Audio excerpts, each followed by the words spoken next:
Welcome to another video. तो आज के इस वीडियो में हम देखेंगे कि हम ई टाइम ट्रैकलाइट का जो अटेंडेंस सॉफ्टवेयर है, इसमें हम कैसे एक न्यू एम्प्लॉय को हम ऐड करेंगे। उसका जो पूरा प्रोसेस है उसको हम स्टेप बाय स्टेप हम देखेंगे।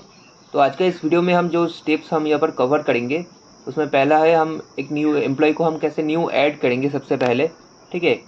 उसके बाद उस एम्प्लॉय का जो नाम और एम्प्लॉय कोड है उसको हम कैसे बायोमेट्रिक में हम अपलोड करेंगे।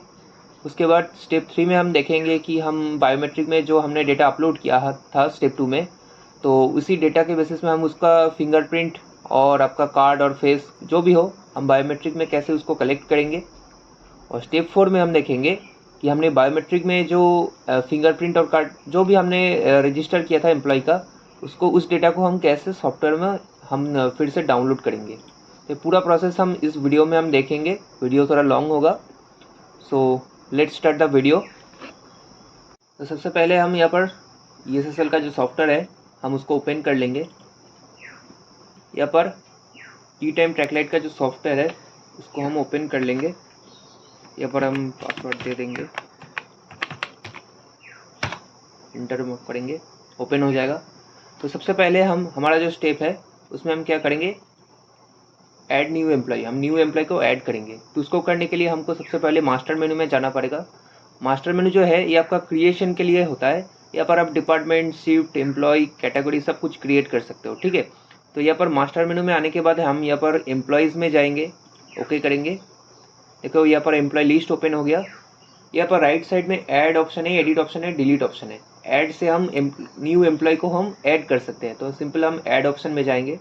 देखो यहाँ पर एक फॉर्म ओपन हो गया। यहाँ पर हम एम्प्लॉय का डिटेल्स फिलअप करेंगे। जैसे कि पहले हम एम्प्लॉय का नेम फिलअप करते हैं, उसके बाद एम्प्लॉय का जो कोड होगा आपका ऑफिस कोड, हम इसको फिल करेंगे। मान लो यहाँ पर 100 मैंने दे दिया। कंपनी हम यहाँ पर सिलेक्ट कर सकते हैं कि कौन सा कंपनी में काम करता है। इसको हम पहले कंपनी जो है हमने पहले क्रिएट करके रखा है, ABC ऐसा एग्जाम्पल के तौर पे। डिपार्टमेंट भी हम पहले से ही क्रिएट करके रख सकते हैं। यहाँ पर लिस्ट में शो होगा अगर क्रिएट करके रखा है तो मेरा अभी क्रिएट नहीं है तो यहाँ पर डिफ़ॉल्ट शो रहा है। उसके बाद एम्प्लॉय टाइप, इसको हम चेंज कर सकते हैं, परमानेंट, रेगुलर कुछ भी रख सकते हैं, ठीक है। उसके बाद मैंडेटरी फील्ड्स जो है कैटेगरी को हम यहाँ पर क्रिएट कर सकते हैं। मेरा यहाँ पर डिफ़ॉल्ट है तो मैं इसको डिफ़ॉल्ट ही रखूँगा। शिफ्ट ग्रुप, शिफ्ट रोस्टर, जो भी आपका मैंडेटरी फील्ड्स है यहाँ पर आप उसको फिलअप करिए। उसके बाद स्टेटस को वर्किंग ऐसे ही रखने दीजिए, वर्किंग। उसके बाद हम सिंपल ऐड में क्लिक करेंगे, ठीक है। ऐड में जैसे ही क्लिक करेंगे तो यहाँ पर एक ऑप्शन है एम्प्लॉय एडिट सक्सेसफुली। इसका मतलब एम्प्लॉय ऐड हो गया। इसको हम ओके कर देंगे। देखो यहाँ पर आपका एम्प्लॉय का नाम आ गया पहले नंबर पे, ठीक है। ऐसे करके हम एम्प्लॉय को सबसे पहले यहाँ पर क्रिएट करेंगे। अभी अगर एम्प्लॉय का कुछ एडिट या अगर कुछ डिटेल्स हमको एडिट करना है तो सिंपल हम क्या करेंगे, एम्प्लॉय के ऊपर क्लिक सिलेक्ट करेंगे एम्प्लॉय को। उसके बाद ऐड के नीचे एडिट ऑप्शन है, यहाँ पर जाके हम उसका नाम का स्पेलिंग, एम्प्लॉय कोड, कुछ भी रेगुलर, परमानेंट, डिपार्टमेंट हम यहाँ से चेंज करके उसके बाद हम यहाँ पर सिंपल अपडेट पे क्लिक कर देंगे तो हो जाएगा, ठीक है। अभी हमारा जो स्टेप 2 था, तो हमारा स्टेप 1 हम यहाँ पर कंप्लीट हो गया। अभी स्टेप 2 जो है, हम इस एम्प्लॉय को बायोमेट्रिक डिवाइस में हम इसको अपलोड करेंगे। तो बायोमेट्रिक डिवाइस में सिंपल इस एम्प्लॉय का नेम और एम्प्लॉय कोड ये दोनों अपलोड होता है, ठीक है। कोई डिपार्टमेंट ऐसा कुछ अपलोड नहीं होता। तो हम सिंपल इस प्रोसेस को देखते हैं स्टेप 2 में। तो अपलोड करने के लिए सबसे पहले हमको यूटिलिटीज़ में जाना है। यूटिलिटीज़ में जाने के बाद यहाँ पर देखो एक ऑप्शन है upload users to multiple device. इस ऑप्शन को ओके करना है। ओके करते ही यहाँ पर देखो 2 टेबल शो रहा है, एक ऊपर में एक टेबल शो रहा है और नीचे में एक और टेबल यहाँ पर शो हो रहा है। ऊपर में जो टेबल है ये आपका एम्प्लॉय लिस्ट का टेबल है, यहाँ पर एम्प्लॉय का नेम शो होगा, ठीक है। और इसके नीचे जो टेबल है यहाँ पर आपका डिवाइस का नेम शो होगा कि आपके सॉफ्टवेयर में कितने डिवाइस, 2, 3 से ज़्यादा भी डिवाइस यहाँ पर कनेक्ट रह सकते हैं, ठीक है। अभी देखो मैंने यहाँ पर ऊपर में जो एम्प्लॉय लिस्ट है, यहाँ पर मैंने जो एम्प्लॉय को क्रिएट किया था सुप्रियो नाम का, उसका नेम अभी शो नहीं हो रहा है, ठीक है। तो उसका रीज़न है यहाँ पर एक ऑप्शन है देखो, list all employees with biometric details, ठीक है। ये ऑप्शन टिक है, इसलिए यहाँ पर सुप्रियो का नाम नहीं शो रहा है। इस ऑप्शन का मतलब है मैं सॉफ्टवेयर को इंस्ट्रक्शन दे रहा हूँ कि जो एम्प्लॉय यहाँ पर है, जिसका बायोमेट्रिक ऑलरेडी ऐड है, उसका ही नाम यहाँ पर शो करो। तो मैंने सुप्रियो को न्यू ऐड किया है तो उसका बायोमेट्रिक अभी मैंने कलेक्ट नहीं किया, इसलिए यहाँ पर उसका नाम नहीं शो रहा है। तो मैं इसको सबसे पहले इसको अनटिक कर दूंगा। जैसे ही अनटिक करूँगा देखो यहाँ पर उसका नाम आ गया सुप्रियो 100, एम्प्लॉय कोड जो था 100, उसका नाम यहाँ पर आ गया। तो मैं यहाँ से सुप्रियो को सिलेक्ट कर लूँगा। आप चाहे तो यहाँ से सिलेक्ट ऑल कर सकते हैं, मैं यहाँ पर एक एम्प्लॉय को सिलेक्ट कर रहा हूँ। आप यहाँ से सर्च कर सकते हैं, एम्प्लॉय कोड और एम्प्लॉय नेम से भी सर्च करके फिल्टर करके कंपनी से आप सर्च कर सकते हो किसी पर्टिकुलर एम्प्लॉय को। तो मैंने यहाँ पर सुप्रियो को सिलेक्ट कर लिया। उसके बाद देखिए यहाँ पर नीचे सिलेक्टेड डिवाइस है, इस टेबल पे आपको डिवाइस को सिलेक्ट करना है कि कौन सा डिवाइस में सुप्रियो को मैं अपलोड करना चाहता हूँ। तो मैंने यह मेरा डिवाइस जो है यहाँ पर X990 है, मैं इस डिवाइस में सुप्रियो को ऐड करना चाहता हूँ, ठीक है, अपलोड करना चाहता हूँ, सॉरी। तो आप चाहे तो यहाँ पर सब डिवाइस को आप ऐड कर सकते हैं, चारों डिवाइस को आप कर सकते हैं। मेरे पास अभी फ़िलहाल ये जो डिवाइस है X990 ये अवेलेबल है, तो मैं इस डिवाइस को क्लिक करूँ, ओके टिक करूँगा।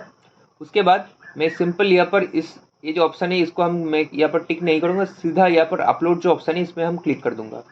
उसके बाद मैं सिंपल यहाँ पर अपलोड में क्लिक करूँगा। देखो यहाँ पर X990 डिवाइस, उसमें एक यूज़र यहाँ पर नंबर शो हो रहा है, एक यूज़र वहाँ पर अपलोड हो गया।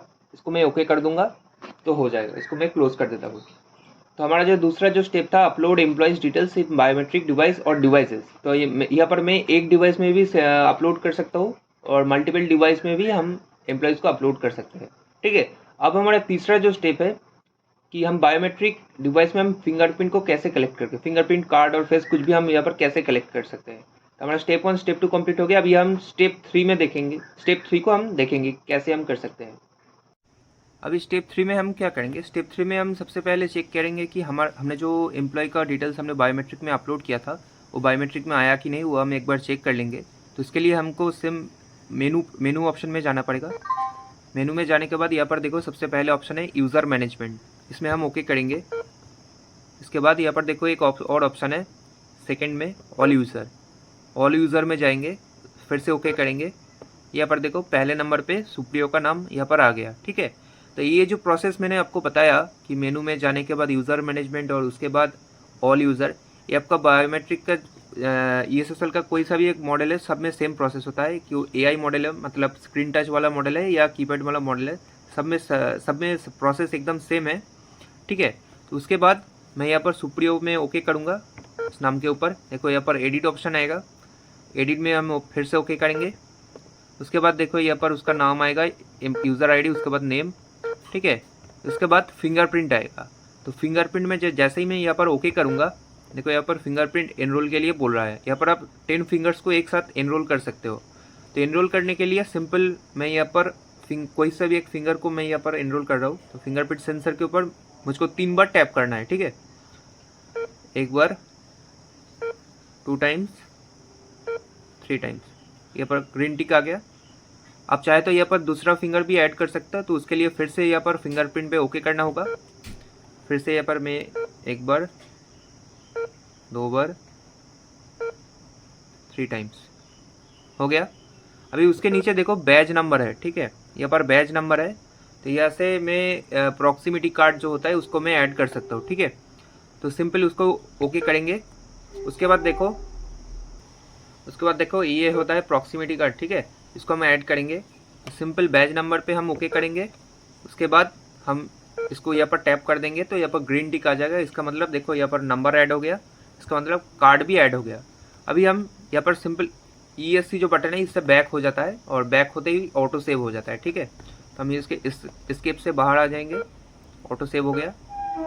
देखिए यहाँ पर 2 सिंबल यहाँ पर छोड़े, एक फिंगरप्रिंट का, उसके बाद कार्ड का। हम फिर से एकदम होम पेज पे चले जाएंगे और एक बार क्रॉस चेक कर लेंगे। देखो एक बार हो रहा है इस फिंगर से, इस फिंगर से भी हो रहा है, हम कार्ड से भी चेक कर लेंगे। देखो तीनों से ही हो रहा है। तो इस सेम प्रोसेस है सब मॉडल में, एकदम आपको सेम रूल्स आपको फॉलो करना होगा एम्प्लॉय का फिंगरप्रिंट ऐड करने के लिए, ठीक है। तो अभी हमारा स्टेप 3 भी यहाँ पर कंप्लीट हो गया, जिसमें हमने आपको दिखाया कि हम फिंगरप्रिंट और कार्ड और फेस हम कैसे यहाँ पर एनरोल कर सकते हैं। अभी उसके बाद हमारा जो स्टेप 4 है, स्टेप 4 में हम क्या करेंगे, हम सिंपल हमने जो फिंगरप्रिंट और फेस और कार्ड हमने जो एनरोल किया था उसका जो डेटा है उसको हम सॉफ्टवेयर में हम डाउनलोड करेंगे, ठीक है। तो उसके लिए हमको क्या करना पड़ेगा, तो उसके लिए सिंपल हमको यहाँ पर यूटिलिटीज़ में फिर से जाना पड़ेगा। उसके बाद डिवाइस मैनेजमेंट, इसमें हम ओके करेंगे। देखिए यहाँ पर आपका डिवाइस का नाम यहाँ पर शो होगा, अपने कौन सा डिवाइस में आपने फिंगरप्रिंट लिया है। तो मैंने यहाँ पर X990 जो है इसमें हमने फिंगरप्रिंट को कलेक्ट किया है। तो इसमें हम क्लिक करेंगे और राइट क्लिक करेंगे। उसके बाद हम एडिट में जाएंगे। जाने के बाद हम यहाँ पर डाउनलोड यूजर्स टू डीबी, ये जो ऑप्शन है इसको हम क्लिक करेंगे और यहाँ से हम चूज़ करेंगे कि हम फिंगरप्रिंट को डाउनलोड करना चाहते हैं। उसके बाद हम यहाँ पर फेस अगर किया है तो फेस को सिलेक्ट करके डाउनलोड करेंगे। तो मैंने यहाँ पर फिंगरप्रिंट और कार्ड हमने यहाँ पर कलेक्ट किया है, तो मैं यहाँ पर पहले फिंगरप्रिंट को डाउनलोड कर लेता हूँ यूज़र का। तो यहाँ पर 2 फिंगरप्रिंट यहाँ पर शो हो रहा है। उसके बाद मैं यहाँ पर फिंगरप्रिंट को अनटिक करके कार्ड को यहाँ पर टिक करके फिर से डाउनलोड करूँगा।